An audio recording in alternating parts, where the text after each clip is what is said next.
Thank you very much. Appreciate it. Thank you very much. Distinguished guests and my fellow citizens. This is a momentous day for America, for the United States Constitution, and for the fair and impartial rule of law. The Constitution is the ultimate defense of American liberty. The faithful application of the law is the cornerstone of our republic.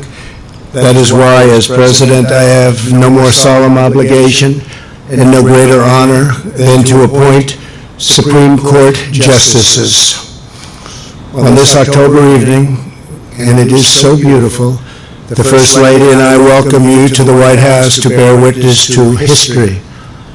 In a few moments, we will proudly swear in the newest member of the United States Supreme Court, Justice Amy Coney Barrett.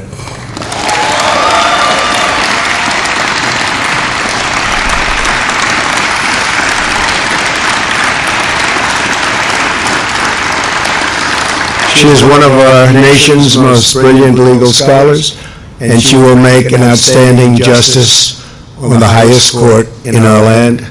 Justice Barrett's oath will be administered by the court's longest-serving member, currently on the bench, a man whose allegiance to the law has earned him the respect and gratitude of all Americans, Justice Clarence Thomas.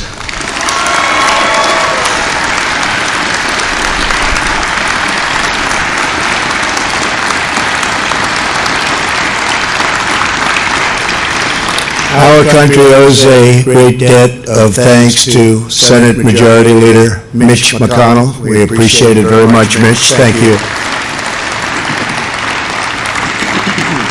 And we are grateful as well to the Senate Judiciary Chairman, Lindsey Graham. Thank you, Lindsey. Also with us, Senators Marsha Blackburn, Mike Braun, Bill Cassidy, Kevin Cramer, Ted Cruz, Steve Daines, Ron Johnson, James Lankford, Mike Lee, and Martha McSally. And I hope I didn't leave anybody out.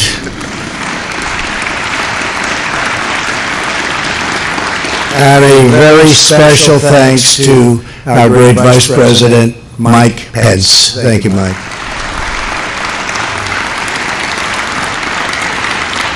Also, I want to thank White House Counsel Pat Cipollone. Thank you, Pat.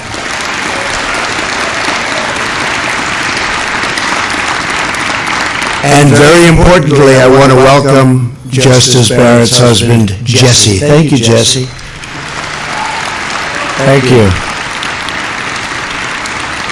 Let me also recognize your 7 children, your great, beautiful children who have become really very, very popular in this nation.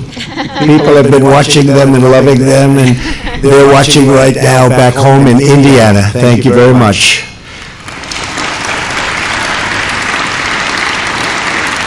But I speak to everyone when I say that the Barrett family has captured America's heart. It is highly fitting that Justice Barrett fills the seat of a true pioneer for women. Justice Ruth Bader Ginsburg.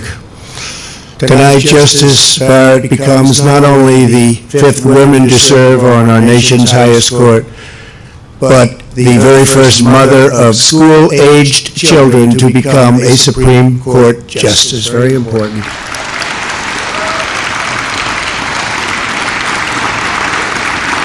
Over the past few weeks, the entire world has seen Justice Barrett's deep knowledge, tremendous poise, and towering intellect. She answered questions for hours on end.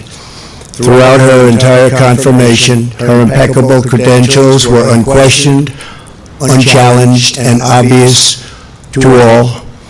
Justice Barrett earned a full academic scholarship to Notre Dame Law School, graduated first in her class, and served as a clerk for Justice Antonin Scalia.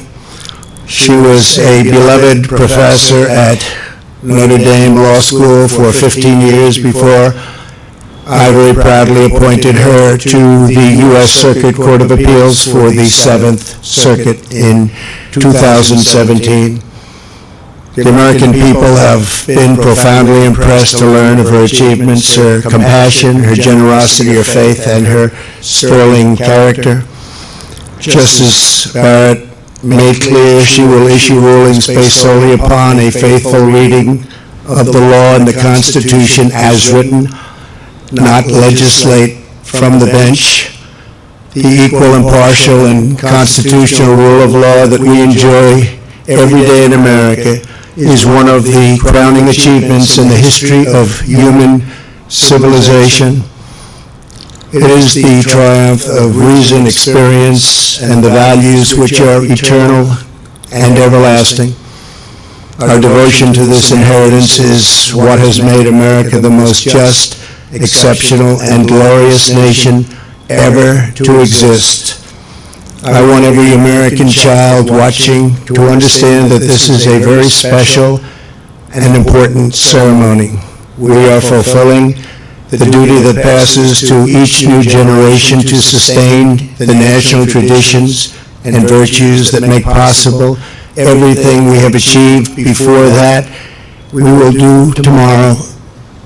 Because of our Constitution and our culture of freedom, you live in a land where anything is possible and where any dream can come true. No matter who you are, no matter your background, in America everyone is entitled to equal protection under our laws, and your sacred rights can never, ever be taken away. The march of liberty that began with the American Revolution continues onward this evening. Tonight at the White House, we carry forward the cause of freedom, equality, and justice for which so many generations of Americans have given so much. We honor the cause for which men died to win the Civil War and for which they jumped out of airplanes and shed their blood on distant battlefields. We honor the immortal principles inspired millions in the struggle for civil rights, and we take special pride in the nation that inspires billions of people all over the world. We must never take this radiant inheritance for granted. We must never lose confidence in our history, our heritage, or in our heroes.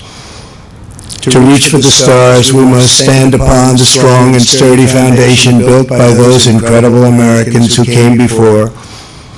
Justice Barrett, as you take your oath tonight, the legacy of our ancestors falls to you.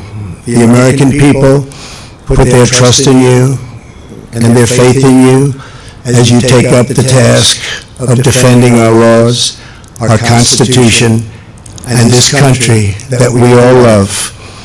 We ask God to give you wisdom and courage. I know you will make us all very, very proud, as long as we are loyal to our founding and to our fellow citizens. America's future will be bright, America's destiny will be great, and America's people will forever and always be free. I now ask Justice Thomas to administer the oath. Thank you very much.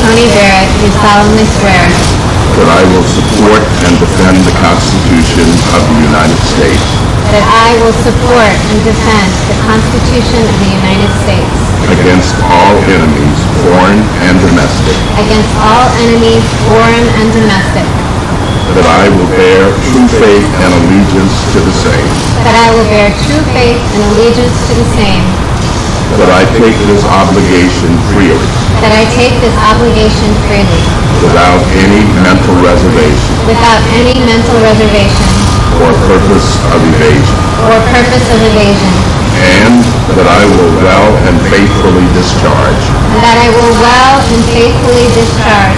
the duties of the office on which I'm about to enter. So help me God. So help me God.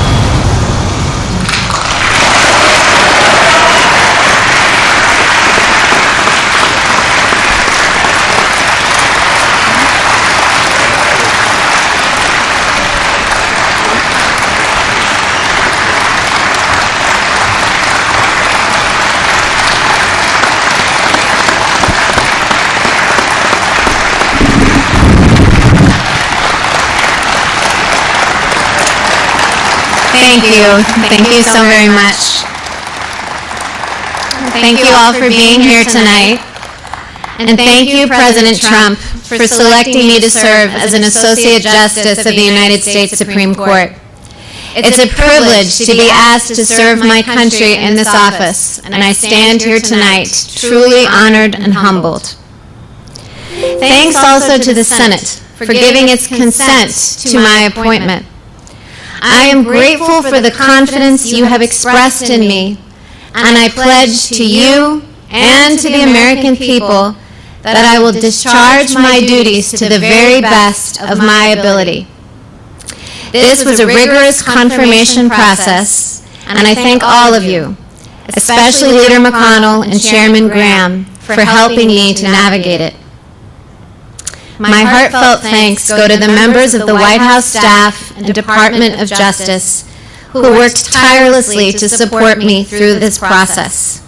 Your stamina is remarkable, and I have been the beneficiary of it.